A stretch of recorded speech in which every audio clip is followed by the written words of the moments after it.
지난 15일 제75주년 광복절 경축식에서 이승만 등 이 친일 청산 또 친일파 국민묘지 반대 이런 주장을 펼치고 그 이후에 애국가 안익태의 친일 행각까지 고발해서 애국가 즉 국가 교체 주장까지 하면서 지금 화제와 논란을 불러일으키고 있는 분이죠. 바로 김원웅 광복회장 오늘 스튜디오에 직접 좀 초대했습니다. 어서 오세요. 예, 안녕하세요. 네. 이번 한 주 내내 뉴스메이커십니다. 어떻게 그렇게 되네요. 예. 어제 그 안익태의 친일 행적 증거라고 하는 동영상을 공개하셨죠? 그렇죠. 예. 독일 정부를 통해 받으셨다고요? 예, 제가 광복회에서 2개월 전에 독일 정부에 공문을 보냈습니다. 예. 안익태의 친일, 친나치에 관한 자료를 좀 보내달라고 그랬더니 독일 정부에서 연방정부의 아카이브, 그러니까 자료 독일의 보관, 기록문서 보관소청에 있던 자료를 이제 우선 동영상을 보내줬거든요. 예. 근데 그 동영상이 어떤 동영상이었어요? 지금까지도 우리 좀 소개가 됐는데 일부 보도가 된 일부가 한 3, 40초 정도 분량이 보도가 아주 흐린 영상으로 그동안에 나오긴 나왔는데 그래서 흐린 영상이다 보니까 자막 같은 게 안 보이고 인물이 누군지 잘 구별이 안 돼요. 근데 이번은 아주 선명한 7분 20초짜리 그 당시에 나치의 이제 홍보 장관이 홍보장 부서에서 그거를 다 찍은 거예요. 그 원본이 지금 이번에 최초로 들어와서 그걸 공개하니 사람 얼굴도 확실히 드러나고 거기에 참여했던 나치의 지도자들도 얼굴이 드러나고 그러니까 나치가 스스로를 홍보하기 위해 촬영된 동영상이라는 얘기인데 그러니까 어디에서 뭘 하는 그러니까 이 동영상이 그 만주국 건국 10주년을 기념하는 음악회예요. 만주국이라면 그러니까 지금 만주에 있는 게 일본의 괴뢰국이죠. 지금 요 음악이 조금씩 흘러나오고 있는 게 거기서 연주된 음악이로군요. 그렇죠. 예. 근데 그 음악에 이제 하는데 거기에 지휘를 맡은 게 안익태예요. 네. 이 곡은 그러면 만주국 10주년을 축하하는 축하 공연이죠. 그 축하곡으로 새롭게 작곡된 건가요? 아니면 원래 있던 그러니까 이 만주국 환상곡이라고. 이름 안익태가 스스로가 자기가 작품을 만든 거예요. 만주국 환상곡으로 작곡한. 만주 환상. 그런데 그것이 나중에 그게 일부만 바꿔가지고 코리아 환상곡으로 한국에 소개되고 있어요.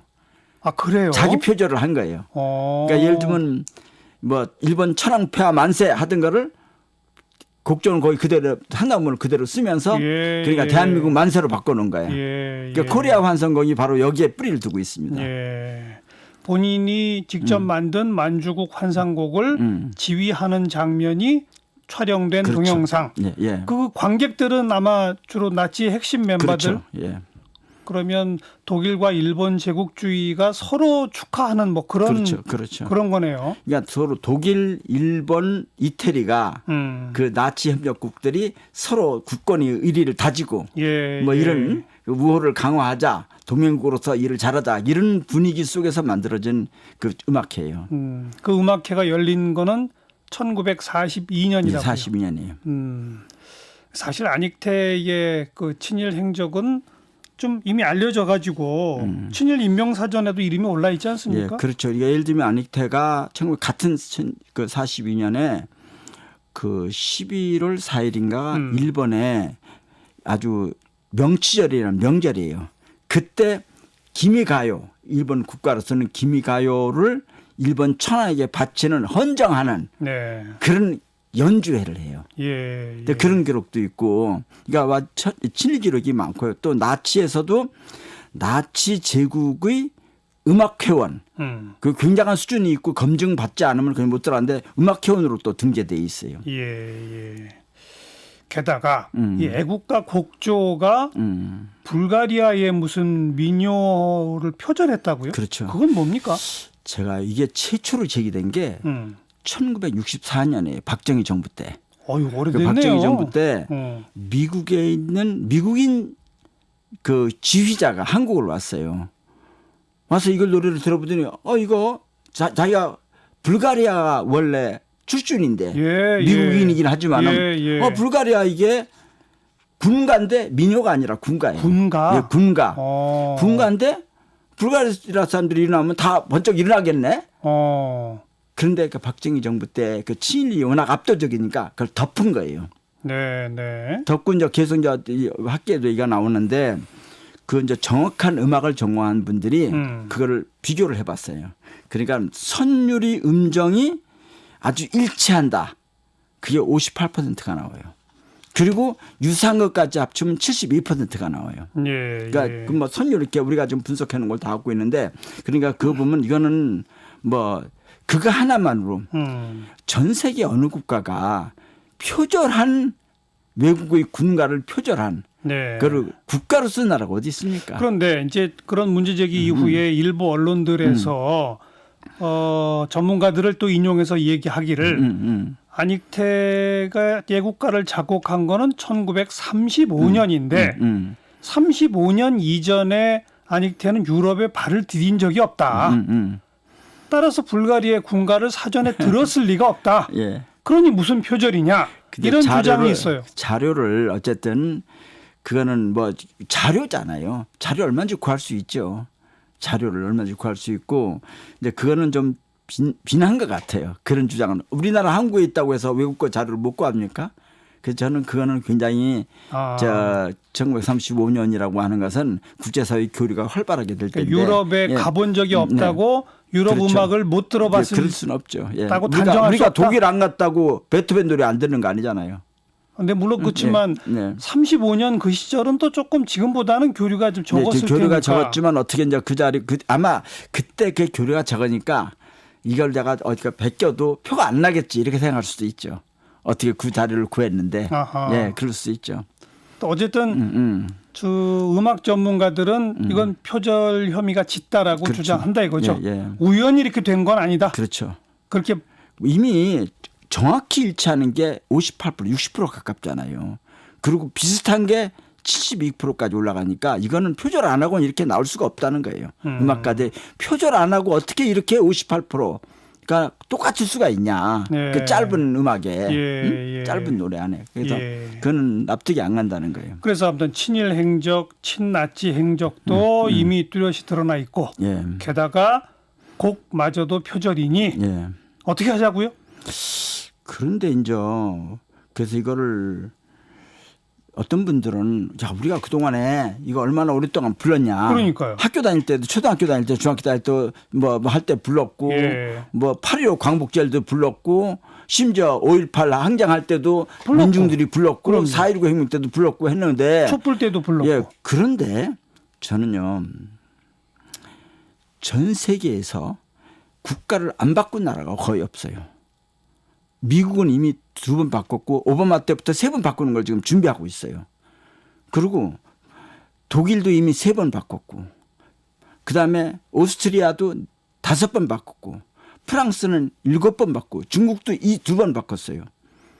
그 안 바꾼 나라가 없는데 제가 한 108개국가 108개국가 확인이 됐어요.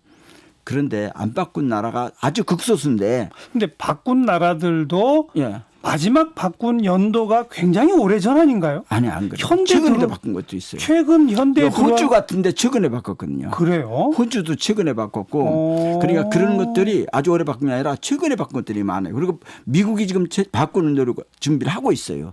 미국 정부가 예. 오바마 때부터 준비해서 하고 있고. 미국은 왜 바꾸려고 한대요? 시대의 흐름이 안 맞다. 한 몇십 년 지나면 시대의 흐름이 너무 안 맞고 낡았다는 거예요. 그러니까 젊은 사람들이 안 좋아한다. 그래서 그걸 시대 정신에 안 맞고 시대 흐름이 안 맞다고 바꾸는 거예요. 그런데 그걸 한 번도 안 바꾼 게 사실 일본이에요. 근데 그것만 안 바꾸는 것도 일본을 따라하냐. 그것마저도 일본을 따라하려고 하냐. 중국도 지금 공부한 지 얼마 안 되잖아요. 근데 중국도 이미 2번 바꿨어요.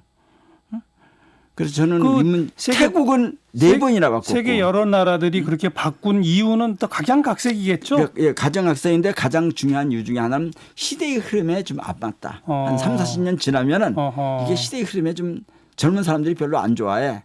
시대의 정신이 안 담겨 있어. 그래요. 그래서 바꾸는 거예요. 지금 우리처럼 무슨 그 작곡가의 과거 행적 뭐 그런 이런 건 아니고. 그것 때문에 그렇게 바꾼 그런 사례는 건 아니고 대부분 그런 전례는 없죠. 없죠. 근데 우리는 그 두 가지가 겹쳐 있고 표절까지 돼 있고 그래서 이거를 그렇게 좀 우리가 사실 그렇죠. 애국가를 부르면은 부를 때 가슴이 이렇게 열정이 생겨야잖아요. 예, 따뜻해지고 뜨겁고 예. 부르는 기간 동안에. 예. 근데 이제 이런 사실을 알기 시작하면은 사람이 불면서 착잡할 거 아니에요. 애국 열정이 생기겠어요? 그 나치 협력자 친일한 사람이 빌었다 표절한 거다 막 이러면은 이게 생기겠냐고요. 예. 애국심을 불러일으키려고 하는 거잖아요. 애국심을 불러일으키는 이미 생민력을 다 끝났어요. 알겠습니다. 그러니까 다른 나라도 바꾼 전례들도 많고 하니 예. 애국가를 너무 신성시해서 그렇죠. 이건 절대 못 바꾼다 그러지 말자. 그렇죠. 예. 대부분의 국가가 다 바꿨으니까. 한번 바꿔보자. 예, 그렇죠. 이 말씀인 거예요. 근데 이거를 이게 표절이기도 하고 다른 나라도 많이 바꾸니까 그런 문제가 없어 바꾸자고 하는데 이걸 갖고 펄펄 뛰는 게 저는 이해가 돼. 이거 바꾸자고 하는 걸 펄펄 뛰면서 뛰는 게 전 이해가 안 돼요. 친일을 했기 때문에 한다 그러면 펄펄 뛰는 사람들이 있어. 그런 신문도 있고 친일에 기반둔 그런 언론들이거든요. 네. 그러니까 우리 사회에 친일에 기반된 세력들이 아직도 이렇게 온전하고 있구나 하는 걸 느끼죠. 그 이번 이제 광복절 경축사에서도 김원웅 회장께서 이승만 정부 들어서면서부터 친일파와 결탁하고 예. 이런 표현 쓰셨잖아요. 그렇죠. 사실 그거는 이제 역사적 반민특위를 이승만 대통령이 그렇죠. 매우 싫어하고 네. 반민특위를 해체시키도록 만들었고 또 친일 또 일제 때의 관료들을 대거 중용하고 뭐 이런 것들은 기록에다 나와 있으니까 그렇죠. 예. 이제 그럼에도 불구하고 일종의 역사 논쟁으로 그런 뭐 이승만 대통령의 이 친일 청산을 제대로 못한 과오도 있지만 또 우리나라를 제대로 일군 뭐 이른바 건국의 아버지 뭐 이렇게 또 추앙하시는 분도 있고 하니까 그렇죠. 논란이 쭉 이어져 오는 대목 아닙니까? 그렇죠. 예. 두 번째 이제 국립묘지에 과연 친일 행적이 있는 사람들 그대로 둬도 되느냐. 국립묘지법 개정 지금 운동하고 그렇죠. 있지 않습니까? 그러면 국립묘지에 그대로 두려면 이러이러한 친일 행적을 했다는 표시라도 좀 하도록 하자. 그렇죠. 예. 그게 싫으면 묘를 파가라. 그렇죠. 그것도 지금 이제 찬반이 좀 그렇죠. 뜨겁지 않습니까? 예. 그죠? 예. 근데 여기까지는 그 정책적 토론의 대상이 좀 되는데 예. 애국가 바꾸자는 건 아직 그 정도까지는 안 떠오른 것 같아요. 일반 국민들도 이건 너무 심하지 않아? 이런 반응이 좀 많지 않아요? 그런데 사실 애국가가 안익태가 이렇게 친일 행위를 했다든지 만주국에 뭐 이런 걸 환상곡을 만들어서 일본 제국에 갖다 바쳤다든지 일본 천황에게 자기가 기미가요의 내용이 이런 거거든요. 일본이 천황의 그 가계가 천대 만대 이어지기를 기원한다는 내용이에요. 근데 그런 것을 일본 천황한테 헌정한다든지 이런 친일 행위를 모르니까 그렇죠. 근데 이미 음악계에서나 역사학계는 예. 이미 다 알려진 사실 상식이에요. 네. 근데 그 우리 사회 구조가 과도하게 친일 반민족 세력들이 기득권을 차지하고 누르고 있으니까 그걸 공개를 못했던 거죠. 아니 그랬다 손 치더라도 예. 모든 걸 어떻게 다 옛날 다 하나하나 뒤져가지고 어떻게 다 극복하느냐 청산하느냐 지금 미래로 나가야 되는데 이런 구도를 짜는 건 예. 그야말로 이 문재인 정부가 또 이 지지도가 떨어지니까 예. 일부러 이런 구도를 만들어내는 거 아니냐라는 식의 예. 이 보수 진영이나 예, 그쪽 그렇죠. 정치인들의 공격이 있잖아요. 그렇죠. 원희룡 지사 예, 또 예. 홍준표 의원 이런 분들의 공격 어떻게 생각하세요? 저는 이게 친일 청산이 안 되면요. 우리 사회가 국민 통합이 안 돼요. 제가 초등학교 다닐 때 독립운동했던 아버지의 친구들이 우리 집에 모일 때가 있어요. 그럼 8.15 가까이 때 모였을 때면 저는 심부름하는 거예요. 막걸리 사오라면 주연자 가서 막걸리 사오고 이런 걸 하는데 어른들이 하는 얘기를 옆에서 들으면은 8.15 광복절이 되면은 야, 나 광복절 행사에 참석하고 싶지 않은데 다 그래요. 이유가 단하에서 박수 치는 사람은 독립군들이야. 단상에서 박수 받은 사람들은 다 독립군 토벌하고 일제 앞잡이들이야. 예. 우리 사회 구조가 그리고 그 사람들이 앞에서 무슨 얘기를 하잖아요. 이거 우리나라 이건 문제가 있지 않냐 이렇게 하면 그걸 빨갱이로 모는 거야. 그래서 독립운동이 죄가 되는 나라가 지금까지 계속되는 거예요. 예. 근데 이거를 놔두고 국민통합이 어떻게 가능해요? 어른들이 하신 말씀이 있어. 그때 야 이승만이가 국민들을 단결하자고 얘기하는데 7.18을 상전으로 모시고 단결하자는 거 아니냐. 그건 일제 때 내선 일체와 뭐가 다르냐. 일제가 전쟁하면서 내선 일체 하자. 일본 놈들 모시고 조선 사람이 뭉쳐가지고 하자. 그건 뭐가 다르냐. 이게 통합이 안 되는 거예요. 그래서 저는 오히려 7.18을 정리를 해야만 국민 통합이 돼요. 근데 이미 시간도 또 많이 흘렀고 이제는 뭐 정리할 대상도 별로 없잖아요. 어찌 보면. 정리하는 걸 최소한 이렇게 하자는 거죠. 그분들이 이건 옛날에 잘못한 거다. 예. 우리가 옛날처럼 뭐 유럽이나 이런 데처럼 가서 극형에 처하는 게 아니잖아요. 만약에 극형에 처할 대상도 지금 살아계신 분이 예를 들면 백선엽 같은 경우가 예. 유럽에서 지금 발견됐으면은 나치 반인류 전범으로 처벌돼요. 뒤늦게 나이가 90이 넘은 사람이 발견된 적이 있어요. 그 나중에 그러면 처벌한다고. 예. 그런데 그런 유럽 같은 데는 지금 처벌하잖아요. 그럼 최소한 이게 반성은 해야죠. 예? 잘못됐다. 반성. 예? 반성. 그러니까 국민화합이라는 건요. 반성하진 나치도 예를 들면 만델라가 그 노벨 평화상까지 땄잖아요. 국민통합으로. 그러니까 뭐 남아프리카나 독일이나 이런 좋은 사례도 있는데 일본이 반성 안 하듯이 우리 국내 친일 그쪽도 그렇죠. 반성 안 하잖아요. 안 하죠. 그러니까 그 사람들은 국민화합이 대상이 아니라 우리 사회의 기저질환이에요. 저는 이 기저질환을 해결하지 않고 국민통합이 불가능하다. 그런데 그들이 스스로 반성 안 하는데 어떻게 해결할 수 있을까요? 그러니까 반성하는 방법이 이런 국립묘지법을 바꿔서 이렇게 세운다든지 기록을 세우고 친일 앞잡이 예를 들면 친일 앞잡이 했던 사람들이 기록을 남기고 이런 행동을 했다. 남기고 행적을 그렇게죠. 남기고 안익태 같이 이런 사람들을 가지고 우리가 애국가를 바꾸고 그렇게 하는 이런 것이 청산이다. 국가를 제대로 세우는 거죠. 진짜 미래로 나가야 시점이 너무 캐캐 먹었다. 너무 그렇죠. 편가르기다. 이런 지적은 그건 아니고 이걸 해야 편가르기가 해결이 되는 거예요. 그러니까 해결된다. 유럽에서 나치를 끌어안고 반성하니 나치를 끌어안고 국민통합이 안 돼요. 나치를 알겠습니다. 정리하니까 국민통합이 되는 거죠. 이제 또 많은 언론에서 김원웅 회장 아니 그러신 분이 왜 공화당 청년 시절부터 공화당 그렇죠. 50의 민정당 당뇨로 예. 그런 본인의 행적부터 예. 반성해라. 제가 50 부역자가 무슨 얘기냐 이런 주장은요. 예, 그 말 일리가 있죠. 제가요 대학을 졸업할 때 학교에 서울물리대 안에 이렇게 게시판에 보니까 졸업할 때 광고가 붙었어요. 근데 공화당 사무직원 채용을 한다고. 그래서 거기 시험 봐서 들어갔어요. 그래서 있었는데 하다 보니까 이게 좀 아닌 것 같아. 그래가지고 몇 년도예요, 그러니까? 그게 70년도인가 그래요. 그래서 이제 하다 보니 아닌 것 같아서 제가 느낌을 했는데 하여튼 이게 생활을 하다 보니까 하다가 3당 통합이 됐을 때 그러니까 김종필, 노태우, 김영삼이 합쳤을 때 그때 같은 또래인 노무현이나 이철이나 김정길이나 같은 당이 된 거예요. 그래서 우리끼리 고민하다가 야 나가자. 여기 합류하지 말자. 그래 나가서 꼬마민주당을 만들었어요. 그때 그 당시에 꼬마민주당을 만들면서 제가 친구들한테 그랬어요. 야 니들 감옥 수가고 왔다 갔다 할 때 나는 여기서 봉급받고 따뜻한 밥 먹어서 난 이거 부끄럽게 생각한다. 부끄럽게 생각하고 반성한다. 그래서 내가 원죄가 있기 때문에 더 원칙에 앞으로 충실하게 할게. 이제 그렇게 하면서 30년 동안을 그 일관되게 살아왔어요. 네. 그러니까 그 문제에 대해서는 저는 제가 누구 그러더라고요. 저보고 저 통합당에 있는 어떤 분이 야 김원웅이 너는 너 과거를 어떻게 지우려고 그래? 나 지울 생각 없습니다. 반성하고 부끄럽게 생각한다. 그리고 원죄가 있기 때문에 더 원칙에 충실하겠다. 알겠습니다. 그런 입장입니다. 그리고 한 가지 더 말씀드리면은 지금 문제를 안익태 얘기하면 안익태 얘기를 하지 않고 제가 옛날 젊은 시절에 거의 공화당 때 몸담았던 사무직원 못다 그걸 비난하는데 알겠습니다. 그걸 가지고 해결을 하면 안 되죠. 이게 안익태가 옳으냐 그냐고 얘기를 해야 되죠. 그러면 저는 이런 생각이 들어요. 나를 밟고 가라.